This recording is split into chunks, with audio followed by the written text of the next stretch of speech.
It's 5 p.m. Sunday, March 2nd, 2025. 75 degrees, super nice, overcast, so I'm not being beaten by the sun. And this is about 23 hours of the ram being with the sheep, which was not the original plan, but I figure it might be okay. If my math is right, then what's going to happen, or if my estimation is right, I have no way of measuring whether it's right or not, but, well, I do. I'll see when the lambs are born. But in about 3 days, the ewes are going to go through a cycle, but the ram won't be able to detect that cycle. It's going to be a silent cycle. This is the ram effect. There's a website that I'm using as a resource. Of course, I don't remember the website's name off the top of my head. I'm using my phone to record right now. Probably should have looked this up. I'll put it in the description below. And then about 18 to 25 days later, I believe, they'll have another cycle. Or is that 18 to 25 after they first smelled the ram? And then I think it's like another 14 days after that first real cycle, they'll have another cycle. So he is going to be busy. Some days he won't have any sheep to breed. Some days he'll have a ton to breed. And looking at the rear end of that sheep right there, I believe they might already be cycling. In which case, there is no ram effect and I'll be perfectly fine. One of the things I could do to prevent the ram effect, which, if you don't know what the ram effect is it if you leave a ram off of the sheep for 5 weeks, I believe it is, then the sheep will all cycle together, right? Which is really good if you want all your lambs born on the same day or in the same week. But it's not so good if you only have one ram and 80 ewes like I have here. One thing I can do to prevent the ram effect is I could always keep a male castrated ram, a wether, with the sheep. And they'll smell that wether, and so they'll cycle normally. And then when it's time that I want to start breeding, I'll bring the real ram in. And so they should be kind of spaced out and offset, you know. So, U11 there. The bottle jaw comes and goes, I think. There was another sheep that had it a while back and then had it again. And, yeah. That sheep right there. Boop. She's got the bottle jaw. So people say it's it's the last stages, but I think if it's not necessarily 100%, and that's one of the reasons why I don't take care of the problems myself, to use a euphemism, because sometimes they recover. And I'm learning about what actually happens if you leave the sheep alone.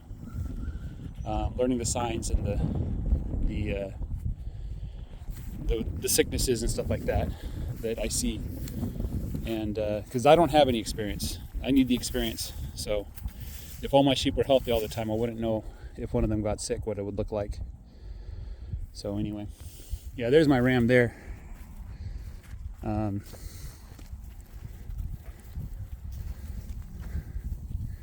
He's 3 years old. He's a St. Croix. Looks like he's checking out the ewes. Anyway, not much to add. Just going to keep him on here for a while. I don't know exact number of days, probably 2 months. I think 60 days should be plenty. I might do 75 days, so take him off middle of May. Just because the ratio is not good. There's too many ewes per ram. In the meantime, I think I'm going to start looking at Katahdin rams. Seeing if I can get 3 to 5 strong Katahdin rams. Or maybe I'll go to that guy on La Passes and say, hey, you got any rams I can buy? And then getting them up to size and breeding them. But I don't know that St. Croix is the direction I want to go. I'm not really pleased with the St. Croix sheep that I have. They're healthy. They're absolutely healthy. But they're small, you know. So they just don't grow very fast. My goodness, is that a dog? That's a sheep eating that? Let me make sure that's not a sheep eating the dog food. No, those are puppies eating the dog food. That's fine. Anyway, that's where I'm at. Thoughts of the week. I think it was a bit naive to expect to be able to separate the sheep. I knew that they had a strong herding instinct. I thought that they were just like little cows, but they're not. They're quite different. At one point, I was strongly considering building kind of a makeshift pen using the fence, but then I remembered that the sheep do run through the fence if I put too much pressure on them. So I'd have to, put like woven wire on both sides. And then if I set it up like in this corner of the pasture, I'd have to move it when the sheep move. Another thought I had is, what if I just take the sheep down to the beginning where that first row is, and every day I just run them through the pen, physically pull off 4 ewes. And that's just too much stress. I really don't like running the sheep through the pen. I do it every time I go back to the beginning of the rotation. So I was considering going back to the midway point, but I think I'm just going to go back to the northernmost part of the pasture.